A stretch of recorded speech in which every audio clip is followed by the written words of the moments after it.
Many of you know that I'm going into silence next month in August, and for an indefinite period of time. And it's funny because in the past when I've done talks in silence, it's amazing how if I walk up and all I have to do is bring the mic up because they know I'm not going to speak, I bring the mic up and they all go quiet, even though I'm not going to say anything into it. So, we're going to be talking about love today, connection, relationships. The format is going to be one where I'm going to share a little bit first and kind of set the stage, give us a framework to work with. And then from there, I invite you to ask questions, to bring forward your own personal accounts, your inquiries, and we'll go deeper from there. For those of you who were here yesterday, actually before I start, I'll start the same way I did yesterday. How many of you know me personally? I'll ask a different question. How many of you got a hug from me when you came in, or maybe yesterday, or another time in the recent? So, now let me ask again, how many of you know me personally? That should be all the hands that had the hug, which is everybody. I always like to start by making sure you realize that we have no separation here. That whether you think you know me or don't know me, if you know the person next to you, you don't know the person next to you, you do. We're connected. We were connected way before we came into this room. You'll be connected as you leave the room. And you're definitely connected as you are in the room. The topic is love, but we're actually going to talk a lot about connection first because I think there's a foundation that has to be laid. So yesterday I talked a little bit about reality and the questions we can have about reality and how we can move from this illusion, this maya, this way of seeing things just from our own personal reality and starting to see what's really there in that moment. And it happens from the questions that we ask and the curiosity that we bring to the moment. And what I said yesterday is that when you do this, when you start to strip away all the distractions, you start to strip away all the conditioning that you've had, all the knowledge and facts that's kind of filled your mental sphere and your perspective of reality, you take that all away and what you're left with is beauty, is grace, is love. But not so much in the same way that we traditionally see these things. When I speak of beauty, I'm speaking of beauty from what its root meaning is. Beauty comes from the word bounty. Bounty is to give, or the essence of giving. Something that is beautiful is full of that essence of giving. And when you have something that's just giving, the immediate complement or result from that is gratitude, which is grace. And so you have this beauty that presents itself, and suddenly from that beauty you get this overwhelming sense of grace. And that grace, of course, is coming out of this foundation of love. So before I really delve deep into love, because we have so many definitions, so many ways that we can look at this, what I want you to do is mentally go ahead and take all the facts, all the knowledge, every idea, thought, or precept that you have about love, make it into a little ball and tuck it into your pocket. What I want to do today is I want us to go into an experience of love. So this is to be more than a talk. This is going to be an exploration and a journey where we're going to question in our own selves what it feels like to be in that sense of love. What it feels like to have that connection and to realize that it's always there. You know what's cool about being a spiritual lecturer or teacher? You can pause for long moments and everybody's just like, yeah. While I'm up here going, what was you going to say? Alright, so love. We have so many different types of love. There's, if you just look at the Greek system and how they look at love, there's eros, which is erotic love. There's philos, which is admiration. It's the kind of love you'd have for a parent. And then you have agape, which is unconditional love. It's this love that, you know, you see the Hare Krishnas walking around with, just beaming with that radiance. That's this unconditional, I almost want to say hippie love, that sometimes we embody without knowing it, and other times we express without feeling it. So, again, today, our journey, our intention today is to feel what that is, and it's going to be whatever you feel. My truth of love is just going to be my own. It's from my own experience. So So as I speak, if something sparks something, take it, go down that rabbit hole, and start to feel what it is that grows within you. So I imagine that the spot we're going to focus on a lot is going to be between philos and agape. This admiration kind of love and this unconditional kind of love. And that's where relationship falls. Relationship, again, we have to go back to connection first. We have to understand what it means that we are already connected. If you understand that, then relationship becomes simply an expression of that connection. So, take the basics, right? Forget the word love. There's too much emphasis and weight on it already. And just think about the fact that right now in this room, other than just the air that we're breathing, the actual molecules, the vibration, we're affecting each other, right? In some way. Every single particle of this room is connected and is vibrating and is creating a little resonance inside of you. And as that resonance starts to grow and your sensitivity grows, you start to feel the subtlety of connection.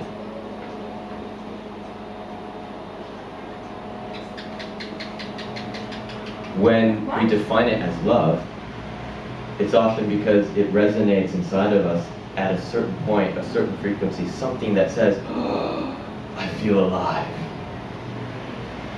Something gets touched and we don't know why, and we assume, we project that it was the other person that gave it to us. When really all they did was come in and resonate at that same place, and so we started to feel it inside of ourselves. Have any of you ever heard of sympathetic resonance? So sympathetic resonance is essentially this idea that if you have one thing going at a certain frequency and something else near it, it's going to start to vibrate at the same frequency. If you take two violins and you start to play one on a certain string, all of a sudden the other violin that's next to it will just start to vibrate on that string. This is sympathetic resonance. The same thing happens when, let's say you're sitting in a library alone and somebody comes in, they've got this big happy grin on their face, or maybe even you just pass them on the street. What happens to you? You start to smile also. Normally because you're thinking crazy. You've been smoking something. Whether it goes into your mind or not, there's an immediate vibration that happens that you go, oh, I feel that too. So now take that into this heavyweight word of love and simply see it as this resonance between us. This way that we get to relate. And because it's a resonance, because it's not a possession that we're exchanging, that's the thing. Everybody thinks that you give and receive love. I'm going to just put it out there, and again, this is just my truth. Take it for what you want and dive into it. Love cannot be given or exchanged. It cannot be given, cannot be received. It can be felt. It can be recognized. As soon as it's a possession, it's something that you can lose, and that's when all the fear comes in. That's when you start to hesitate in your relations with people. Because all of a sudden, you have something precious, and you're like, okay, I'm going to give you a little bit. No, give it back. And we start playing these games, right, back and forth. And we start also developing roles around it. This is somewhat what I talked about yesterday. The roles are there because we desperately want to connect with the other. We're like, okay, well, I don't want to just give them this love of mine, so I'm going to develop a role, some facade that says, oh yes, there's a reason now and a purpose that I'm supposed to give you something. Whether that be girlfriend, boyfriend, friendship, family, all these things. When the whole time you were connected already, you already were in a space of love. All you have to do is recognize it.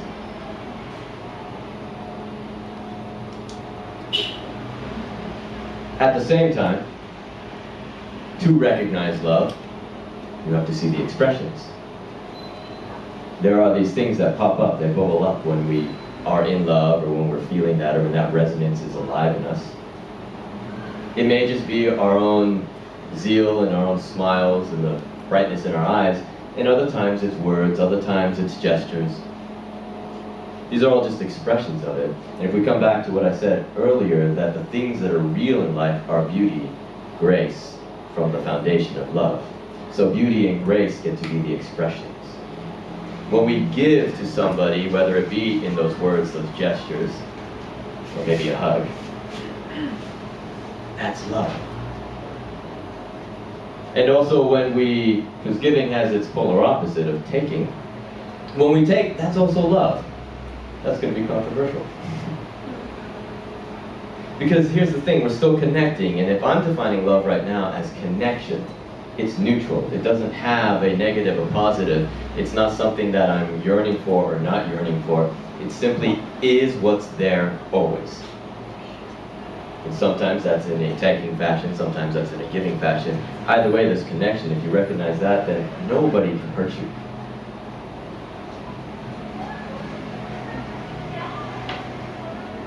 I had this interesting experience a number of years ago where I was sitting with a friend of mine, this beautiful Italian woman, and we're sitting over a bowl of acai, as would a good yogi.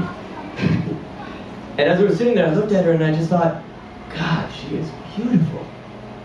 And then the very next thought came into my mind, because she was actually talking to me about her boyfriend and all this trouble she was having with him, and he's over in Italy and she was in San Diego. I'm like, oh, I can't tell her though. It's not my role. That's her boyfriend. He's supposed to say that, not me.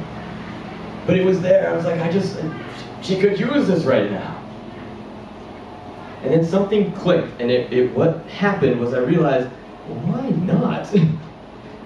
What is this stupid role that I'm limiting myself with when the expression, the love, is bubbling up and just wants to be shared? We create these roles, like I said, and they limit us. They actually take us into this place where it chooses who we can actually share our love with. And it gives us a mistaken idea that who we share our love with is supposed to share it back with us.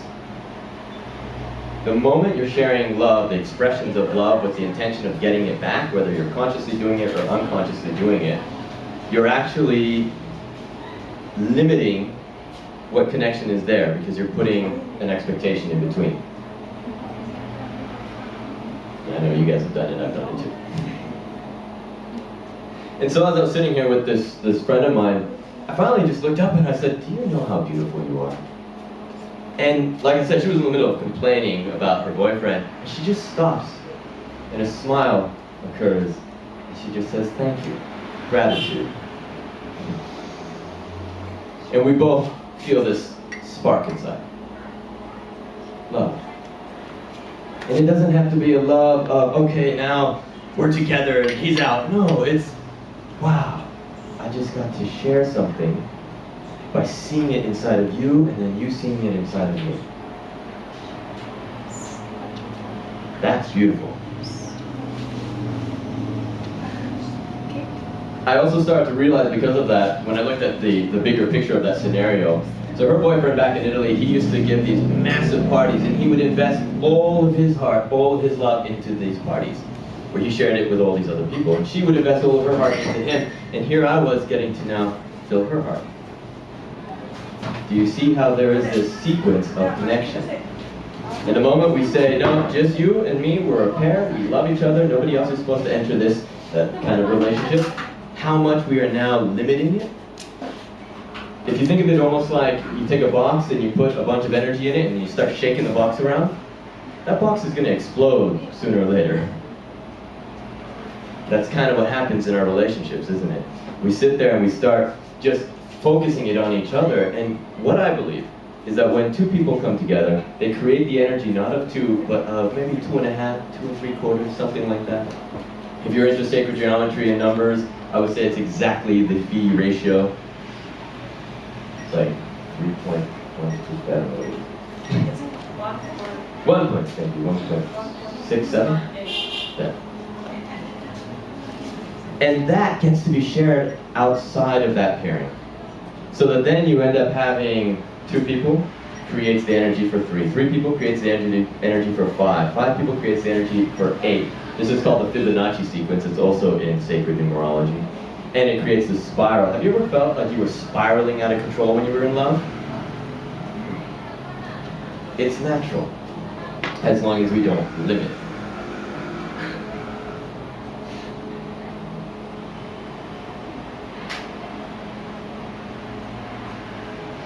I was in a grad level class once on this guy named Krishnamurti, and he's great at asking questions.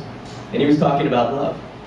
And so the professor was trying to get across what love was, and he was defining it in the way that we do in the world. We try to define it by our experiences, by our words and our definitions.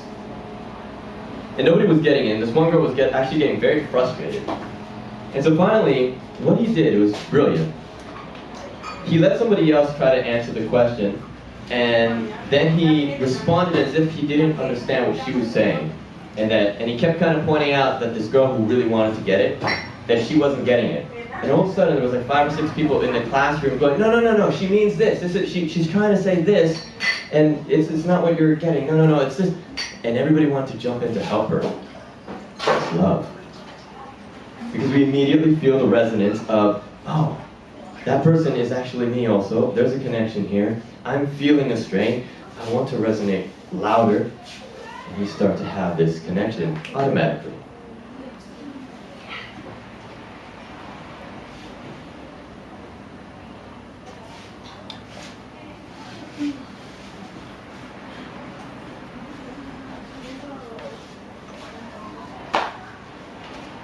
We're going to pause there for a moment. I'm going to open it up to questions. There's more that I can share, but for now I want to see where you guys are at.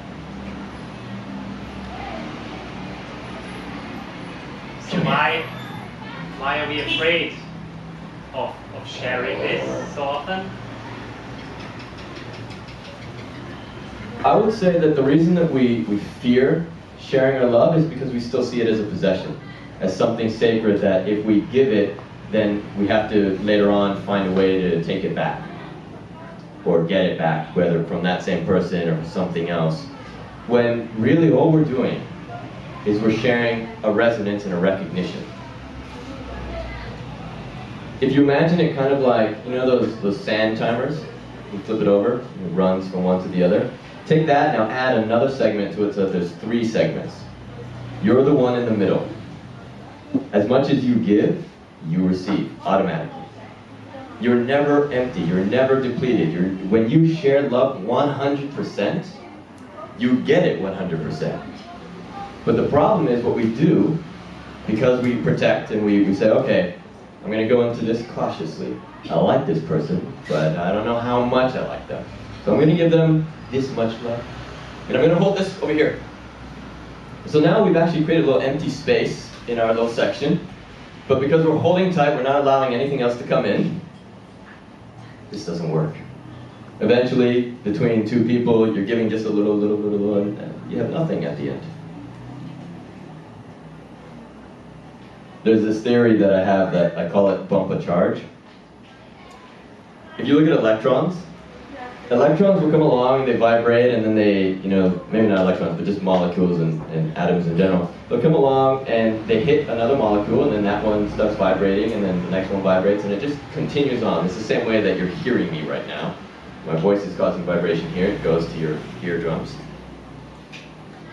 So this bump a charge means that if you look at that electric current that goes through, it doesn't only give 30%, 20%, 80%, it gives 100%. Otherwise, as I'm speaking here, what reaches your ears would be, but what you're hearing is the full extent of what I'm saying, especially amplified. So do you get that? This idea of 100% continues on all the way. And if you now take that into relationship of people, of humans, if you go to somebody and let's say, whether it's somebody you like, a friend, or even somebody you don't like, and you give them 100%, don't hold anything back, take notice of what will happen. Almost immediately, if not instantly, you will feel just the elation. Remember yesterday I talked about, those of you who were here yesterday, I talked about emptiness, and I said that emptiness isn't actually empty, that it's filled with potential. Take that now and look at it in that sense that when I give 100% love, 100% connection, I've emptied my cup fully so that I can receive fully again. If I don't empty my cup up fully, and I only give maybe half, well then I can only receive half. And because I kind of forget that I kept half, because that's hoarded away in some bank somewhere, I'm like, no, I don't touch that. It's kind of like the banking system. We put it in the bank, we're like, I don't do that, just anything in cash is what I really have. And so then we get 50% back, and we go, oh my god, I only have 50%. That's actually a really good tie-in with money, because I've seen this happen a lot, where people will be freaking out. They're like, I have no money, I don't know how I'm going to survive. I'm like, well, do you have anything in the bank? Well, yeah, I've got like 10,000 in the bank, but I can't use that. I have nothing. We do the same thing with love. The same thing with our hearts. We sit there and we think that our heart is empty because we've been hoarding away certain parts, hiding it in little sections there. And then the only part that we're recognizing is the one that we're exchanging back and forth. And that one's dwindling away. Because the other people are doing the same thing as we are. They're only giving us like 20%. And we're taking that and we're like, okay, of this 20%, I'm going to give 10%. And then they only give 5%, and then it's gone. So what happens if you just give 100%? Just allow yourself that freedom of realizing and trusting that, you know what, when I do that, it's because I'm already connected to this person. I'm not losing anything because I'm not actually giving them something. I'm recognizing something in them. I'm seeing within them this beauty, this grace. Yeah. I hear what you're saying. I wanted to ask your opinion on, to go with the bank vault analogy. We have doors of protection. Wait, hear you. Louder, louder. We have doors of protection. Thank you. And from my experience, certainly for myself and quite a few people I've spoken to, we've forgotten what the combination is for those doors. We've forgotten there even are doors. And so what would you say about getting past those doors? Because it's one thing to want to give 100%, and it's another thing to actually live that reality and get past all the stuff that's going on. To respond to that, I'll share a story. When I was in college, I started teaching this class on spiritual philosophy, and I was having all these different people, both students and people from the community, that would come in. And this one lady came in, and she was like 82 years old, wonderful woman, but you could tell she'd had a really rough life. And as I was sharing certain things and I was giving these new perspectives, these new ways of looking at life, she's like, I'm sorry, honey, that's not how it works. I've been around. And I said to her, well, are you sure? Have you ever looked from a different perspective? She's like, I have seen them all. That's not how it works. I said, okay, will you come up here and I want to try something? So she walked up to the front of the class, and I had a table there, and there was a box on the table, and the box was closed. And I said, okay, she was standing in front of me, and I said, I want you to put your hand inside the box, but don't touch the box. This is getting past the door, right? Put your hand inside the box, but don't touch the box. And she said, it's impossible, the box is closed, I can't. I said, okay, I'm telling you, I can guarantee there is a possibility here. You can get your hand inside this box. Just don't touch it. So she's looking at it, and she's trying to figure out, and she gives up. She goes, no, it's just not possible. And I said, well, why don't you come around to where I'm standing? So she walks around. The box is totally open on my side. It's your perspective that matters. The door is probably just a frame. All you have to do is change your position. The door is not there anymore. I call this a change in mode rather than a change in degree. When we change in degree, which is what we most often do, we push harder on the door. We jiggle the knob as much as we can. We try all sorts of different keys. We take a jackhammer to the lock, whatever we can, and we're changing degree, thinking, maybe I can break the door down.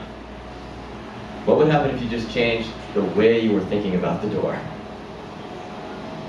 So then you read the sign that says book. Exactly. Yeah.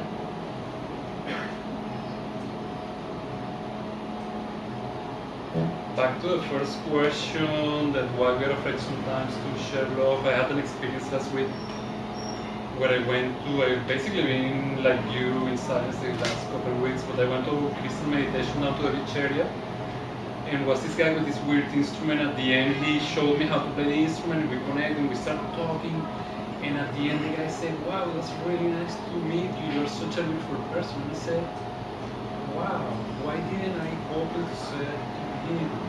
Because he was the one sharing the instrument, and so I saw sometimes like my fear to come from my true self, because you don't know how the other person is going to take it from the place where I'm saying it. And it was like such a refreshing surprise to see that share. You know, because of these roles that we put up in front of ourselves, like I said, it creates a separation, it creates this layer that we have to get past. Yet that kind of stuff, that feeling, that resonance, it's matching in both people. And if you speak from that place, it'll speak to that part of the person.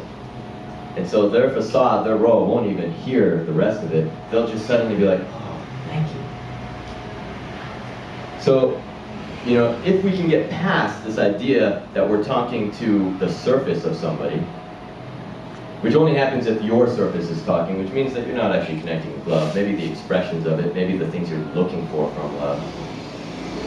But if you're really expressing from that deep place within yourself, that core, that essence that's just wants to connect because it already knows it is,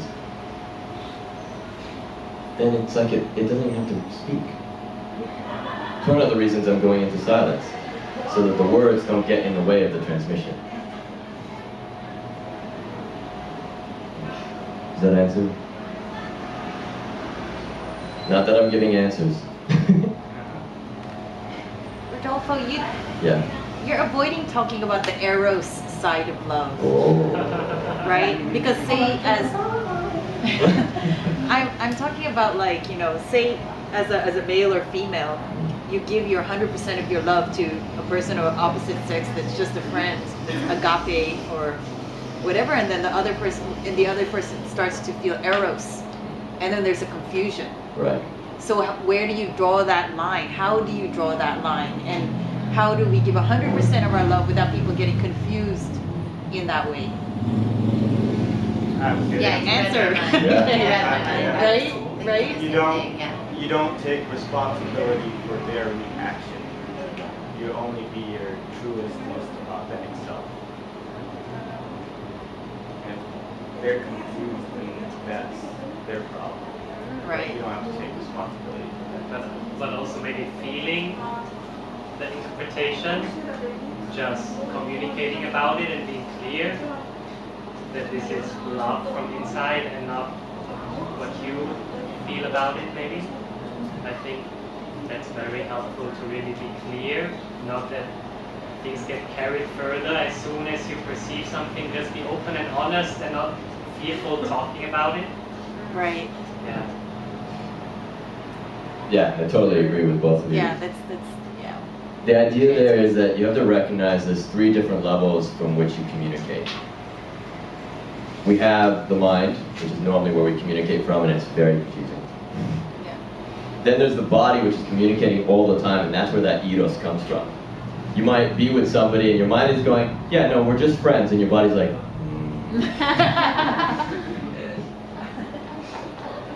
and your mind is still saying, yeah, we're just friends, you're laying in bed with them. And then in the morning you're like, we're still friends, right? So there's a disconnect that's going on there, and then there's even another level, which I would call the spirit, or just that level where you're already connected. Nothing even has to be exchanged, but you just get to recognize each other. So if you, like they're saying, take away what their responsibility is, that's not up to you. But come into your own, what's your ability to respond, and look and go, okay, what do I really want? And is my body wanting this? Is my spirit wanting this? Is my mind wanting this? Which one wants it, and can I align them? That's the problem. They're not aligned Yeah. most of the time. Yeah. Yeah. Be willing to ask each other and yourself what you're really looking for. Rather than just jumping straight into, yeah, no, this is what I want. Because half the time, especially if you can notice this when you do that, when you jump in and you get what you want, and then you're like, oh, that wasn't it. It's really simple. Your true intention is going to be the thing that this moment is asking for as a balance. Whew, glad that came. It's whatever this moment is. If we take ourselves out of identity, out of this sense of, oh, myself needs something, yearns something, desires something, and instead just go, no, I am a factor and a variable in this balanced equation of this moment. And if I can surrender, then my true intention, which is the intention of spirit, that essence, is going to come forth to balance things. Does that make sense? Yeah, we can't tamper. What's that? We can't tamper with love. No. Yeah. It has to be true 100%. Yeah. Otherwise, And don't go there. that's exactly the point, is what I said at the very beginning. Love exists. It's there always. It's something that we can dive into that river of love and flow with it. Or we can take a little bucket full of water and walk back to the town and be like, look, that's not what it looked like over there. Because it has to be dynamic, it has to be in the moment, it has to be in that flow of connection and balance.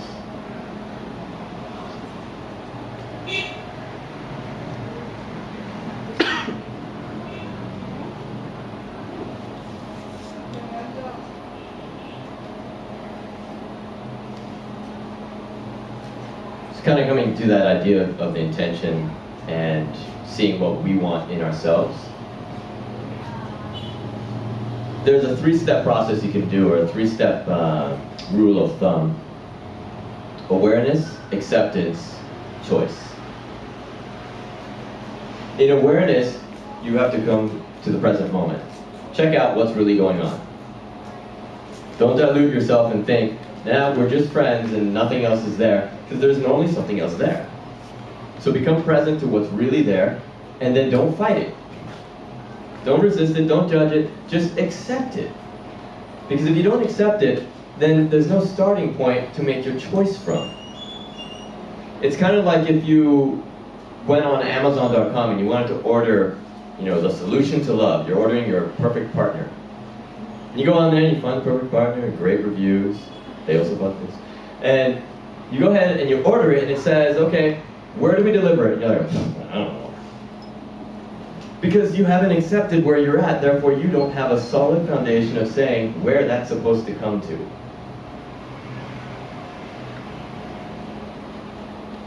So awareness, figure out what's going on. Acceptance, be okay with where you're at. And then make a choice, empowered choice from there. And that's when communication comes in. So I guess really knowing the intention is getting the judgments out of the way. Because normally it's the judgment that tells us, oh, but I really shouldn't want that. Oh, but maybe that's not my role, maybe that's this, that. All these things that come in as the judgments. Because we're comparing. We're comparing against things we've been told. We're comparing against things that society has said. But what is the moment asking for? That's what's important. Another rule of thumb, I call it the 3-second rule. Once you figure out what the moment wants, act on it within 3 seconds. Because in even less than that time, the moment has changed. The balance is different. You guys may have experienced this before, or maybe you had that moment to say that one thing to that special someone, or maybe somebody you were interested in, you were trying to pick them up at a cafe, and you don't do it, because you get scared, you get nervous, something happens, you judge yourself. And then the next time you see them, you're like, okay, I'm taking time, I built the confidence, and you rush in there, and the moment's just not right anymore. Then it's awkward.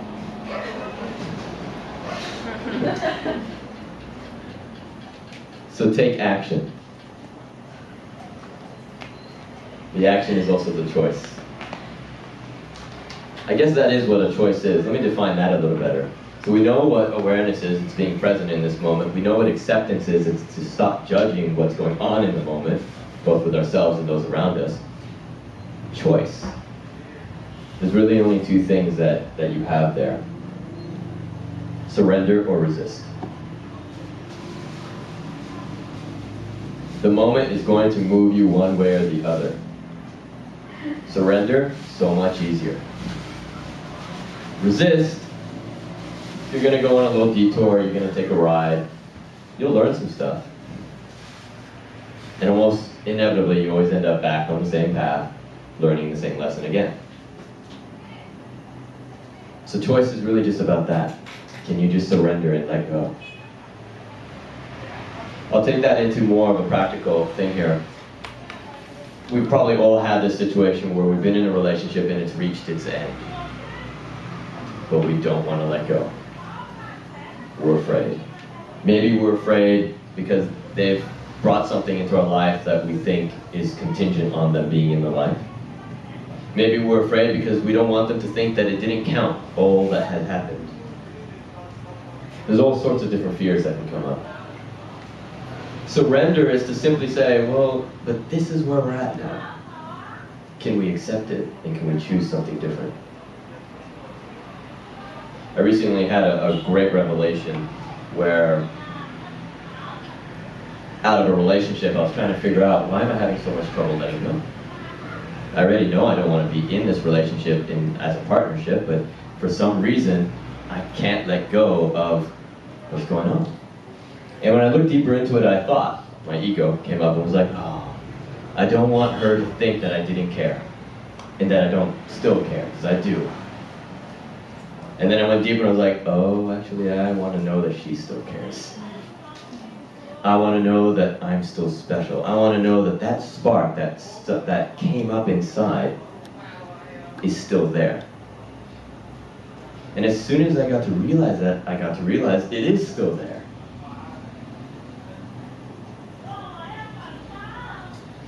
If we can start to recognize what I was saying earlier, that our cup is never empty, but rather is always full with potential, then we start losing the fear that limits us from surrendering.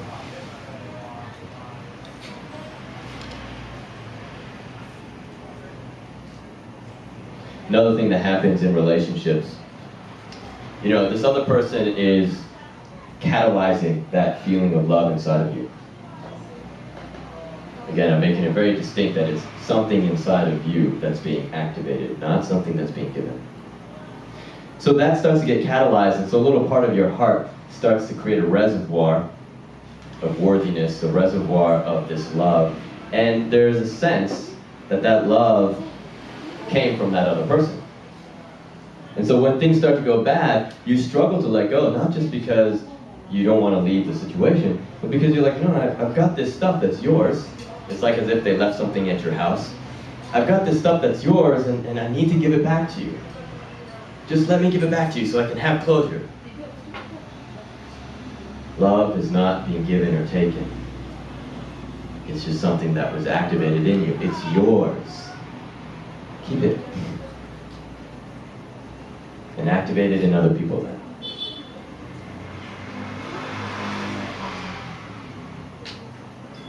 Any more questions? That was a big word, closure. Oh. It gets thrown around often. The need for closure. Yeah. I think, closure is something that we say because we're just afraid to let go. And also because we think that there is permanence in the world. And there isn't. Everything, including closure, is impermanent.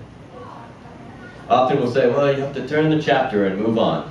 I just think of it, or close the chapter and move on. I don't think of it as closing. I think of it as turning the page.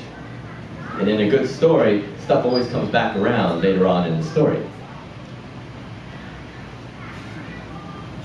So closure is a fallacy because we're afraid of the permanence of it. Especially if there was a beautiful exchange, a beautiful resonance that happened. Take that same little hourglass thing we were doing, now make it a full circle that has a whole bunch of segments, and it's just being spun. And so the sand is just going in, out, in, out, in, out, until it comes back to you. It's like if we were all to hold hands in this circle here. It actually may move on from you for a while, and then it comes back around because that's how energy works.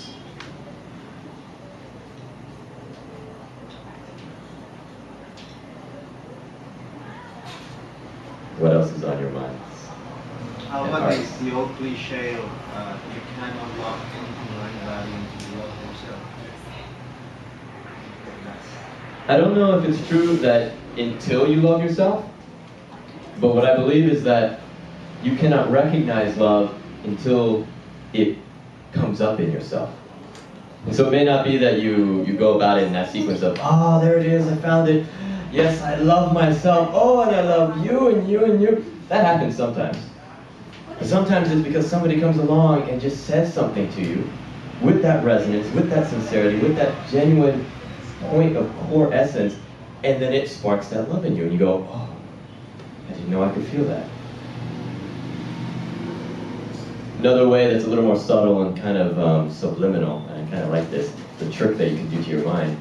If you're feeling like you're not, that you have nothing to give anymore, then go and, or maybe that people aren't loving you, and so you're drained, you're exhausted from not having love, go and just share some love with somebody. Maybe it's to compliment them on something. Maybe it's to just recognize the beauty in them, to be grateful for something. And the moment you do that, you're going to have to realize that you had something there to give, even though you're not really giving it, something to recognize.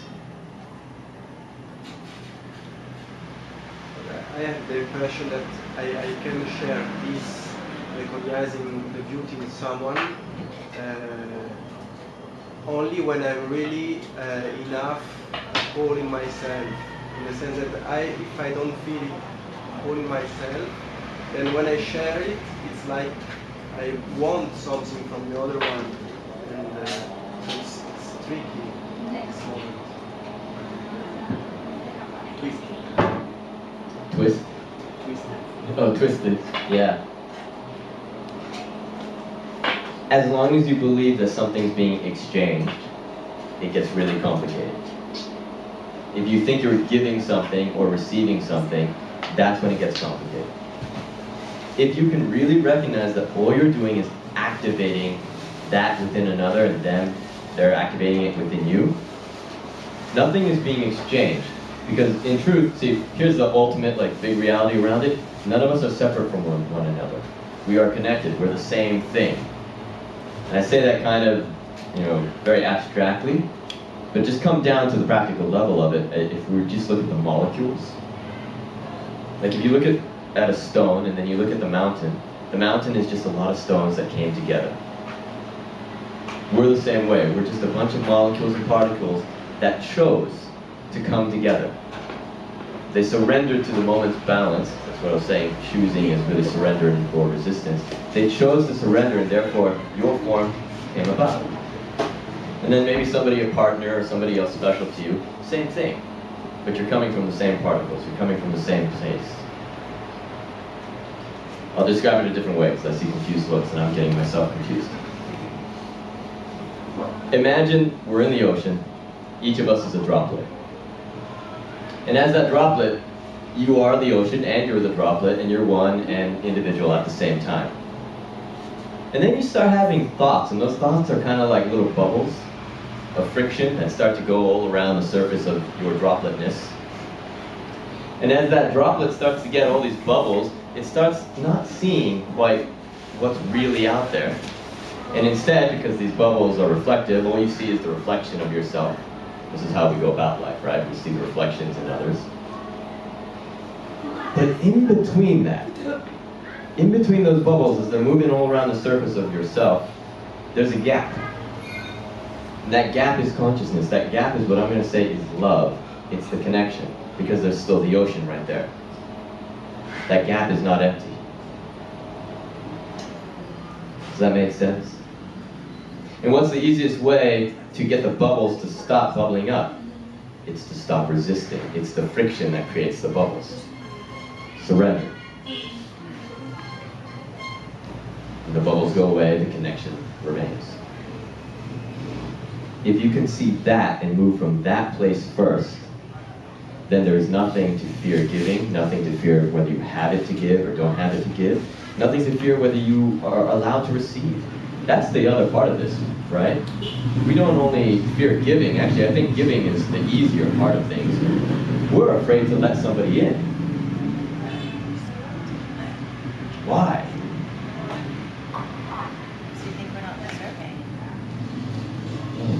don't deserve it, and we're not worthy.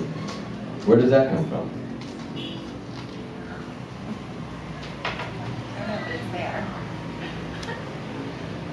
In a lot of the work that I do these healing sessions that are called Alma Flow, and it's like soul dance. And the only thing that I do in that is I hold space for people. I mix it with a little bit of body work just to get their minds and bodies out of the way. But then I just hold. And in the holding, what I'm doing is I'm giving them permission.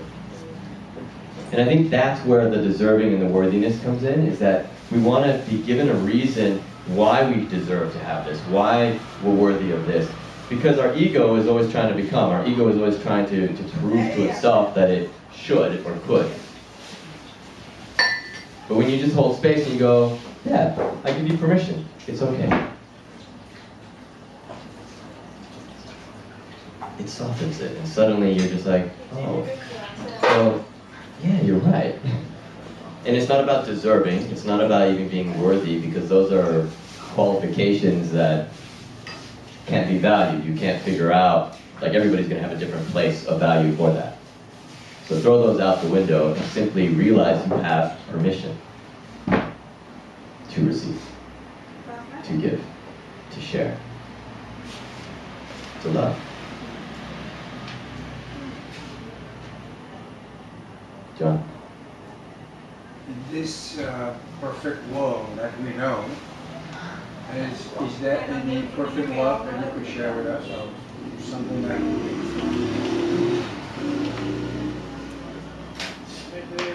I don't know anything about it? Very easy. All right, we're gonna do a little practice. Everybody close your eyes. Take a deep breath. As you exhale, just let your shoulders drop. Take another deep breath, and as you feel that inhale go in, feel it go deep, really deep into your core, and then that exhale coming from the same place. And this time, as you inhale and you feel that seed of inspiration where the inhale and the exhale meet, I want you to take that and I want you to let it rise up in you, almost like a tree that's growing. And maybe some of the branches grab the corners of your lips, pulls them up into a smile. This is an ancient technique. And as you're practicing this, go ahead and open your eyes and start to look around. Notice how it grows. Notice how you can't wipe it away now. Notice how it multiplies. That's love. It's always there. You just have to recognize it, find it. One more question. Yes. You're just talking about, acting impulsively, like 100%, give everything 100%. Is that the same way would you do with unconditional love also? I think they relate. 100% means that you're not putting any limit, no conditions. It doesn't mean that you falsely go about it, because that's not 100%. That means your mind's involved and is telling you that you should. 100% is when you 100% surrender to what's happening. It's not about a choice of, yes, I'm going to do this as a calculated effort. I don't know, perhaps this is just my ego coming up with excuses for this, but is it not the case that if you give 100%, that you suddenly attract people around you that want to take advantage of that?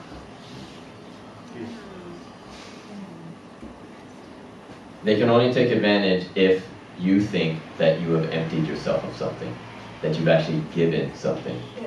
We have to tie together all these principles, this idea that you're not actually giving something of 100%. You're being 100% present, 100% accepting, and 100% choice of surrender. You haven't given anything. Therefore, if somebody comes along and takes from you, that is just a mental projection. So you've got three people coming along and saying, I want this, this, and this from you at the same time, and the choice of surrender, you don't do anything, you leave them to sort it out, or? Surrender isn't a mind choice. Feel what the moment is, so start with that first one. Awareness, find out what's really happening in this moment. accept it. Maybe the acceptance is, you know, maybe you've been overbooked and you don't have time or energy to do something, but you feel like you should. Well, the first thing is to become aware that that's the case. Second one is to accept, you know what, I don't have the energy right now to give that or to share that. And the choice is actually following that, like communicating. So I can't do that right now. The feeling of being smothered by love, it complicates things in that if you're wanting to give love 100% and you feel that someone is giving you love 100%, but you have an unease about the love that they're giving you, what is the answer to that? It can't be to love less, but it's something else. Yeah. It comes back to what we talked about here with deserving it. Feeling that you have permission to receive the love that they're smothering you with.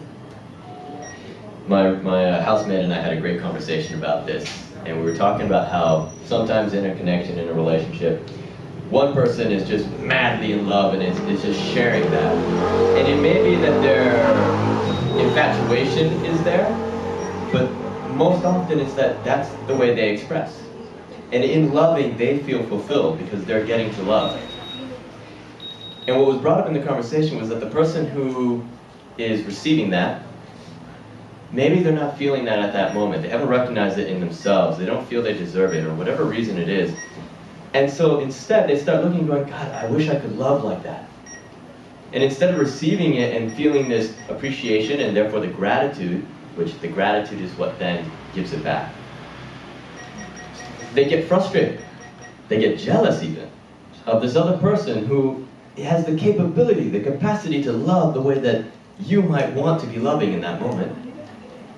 And so there's an agitation, frustration, and then it goes downhill. What if you go back to these ideas? So we have the awareness, acceptance, choice, and we also have the expressions of love. Love being the foundation, beauty, grace. When somebody is sharing that love with you, rather than taking it as, oh, this is too much, I can't take it in, I'm full, my cup is full, I'm overflowing, stop it. But instead you go, that is so beautiful. That they can share that way, that they can feel that they have the capacity even to feel it in themselves. The moment you look at it as beautiful, instead of something that you have to accept for yourself, then there's an immediate gratitude in it. It's depersonalizing it in a certain sense. When you can do that, then immediately, automatically, naturally, gratitude comes. That gratitude shows itself in a smile and a thank you, in whatever gesture it is, and that, therefore, is also beauty, which is also another expression of love. How do you distinguish the difference between love that arises from the need for possession and genuine 100% love? It's a choice that you make as the receiver. Does that make sense to everybody? So the question was, how do you distinguish between love that's a possessive love and love that is genuine and unconditional? It has nothing to do with the one that's giving it.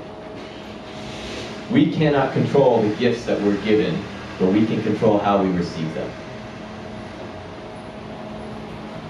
You said earlier, unconditional and conditional love. Is conditional love even love, or is all love unconditional? I think it depends on how we're looking at it. When I say unconditional love, it's the foundation. It's the root stage where we're playing out all these expressions. When we speak of conditional love, it just means that we took that and we took a little piece of it and we went, this is love, rather than seeing it as a whole. Similar to the river that I was saying. You can go down to the river and see love, or you can take a bucket full and think that that's love. We are sharing expressions of love, and sometimes we're fearful to show the expressions. But love itself, again, is the foundation. Fear is included in that. This is an odd thing to say that fear, even hatred, is also love. Because if we define love as a connection, then the lack of it is also It's coming from the same place. Fear is a sense of feeling that we are out of connection with somebody or with things. This is why it's an unknown. This is why we go, ugh. And yet, we wouldn't even recognize that there was something unknown unless we were actually still connected to it in some way. Like, I look at it as two sides of the same coin. But I'm not saying that love is on one side and fear is on the other side. I'm saying that how we express love is on one side and fear is on the other side, and the coin is love. It's a choice. Exactly. What I love about fear, because it is always the unknown, is that when she says embrace it, it's the same thing as step into it. And that doesn't mean step into whatever obstacle is causing you fear. Step into the unknown, and the moment you do, which means that you step into the present moment of it, because fear is always in the future, but you step into this moment, you go, okay, is it real? And then it becomes known. Oh no, that hasn't happened yet, that was in my mind. And then as soon as it's real, the fear is gone. You can continue to make steps.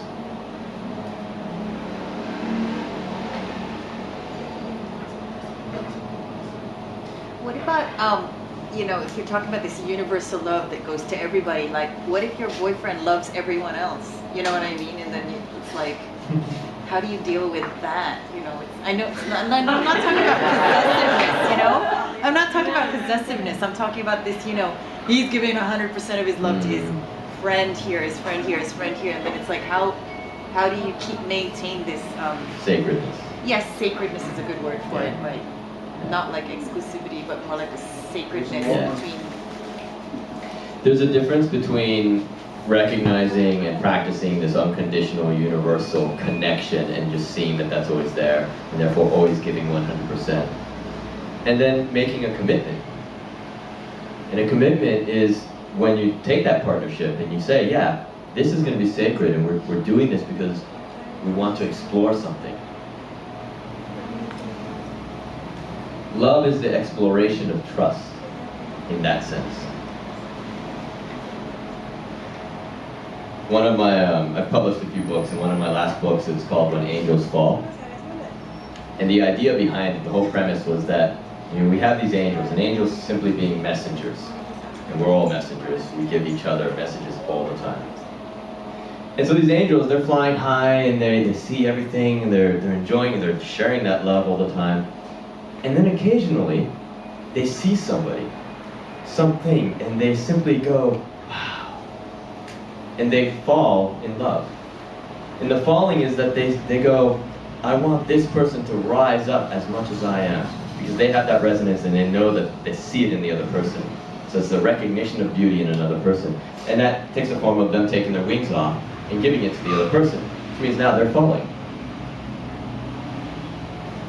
They're falling, though, with trust that the other person or the other thing, whatever it is that they're giving that love to, is going to rise up, or something will rise up and catch them so that they can land softly. So, in that kind of a sense, when we commit, we're committing to an unknown goal. That's the beauty about commitment. Commitment, it's simply saying, yes, I don't know where we're going. Right. I hope it fits somehow. Otherwise, a leash works really well. Yeah. No, I'm just kidding. It comes to what we were talking maybe before about awareness, choice, and about the three choices. If you're aware of what you want, which is go deep with one person, you have to be sure that the other person is in the same place. Maybe the other person is not in the same place. Maybe the other person is going to polyamory, or who knows. So it's all love, but it's different kind of love. Maybe it's awareness about where the other person is. It's always back to communication, isn't it? Yeah. And being present with the person. Yeah.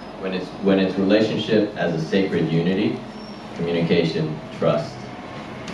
You can't enter a relation without both going in 100% committed to it. I did a ropes course once, and we had this really cool thing that we had to do that exemplifies this. We had 2 cables, and they went in a V shape, going from one spot, one tree, out to 2 other trees. And you would get up on these cables, one person facing the other person, and you put your hands against each other, and then you would just start walking down the line. And if you trusted, you could get all the way down to the end of the other line, and you're almost at like a full horizontal position. But if even one person starts to stick their butt out, starts to do, you know those hugs that people do this? I hate those. If they start to do that, which means that they're only half committed, then you fall. When both people agree, this is where communication comes in, that yes, we're going to both just keep giving 100%, you make it all the way to the end.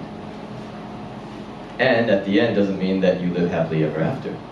It means that you complete whatever the relation, the balance was for that moment. And then maybe you go your separate ways if that's what's needed.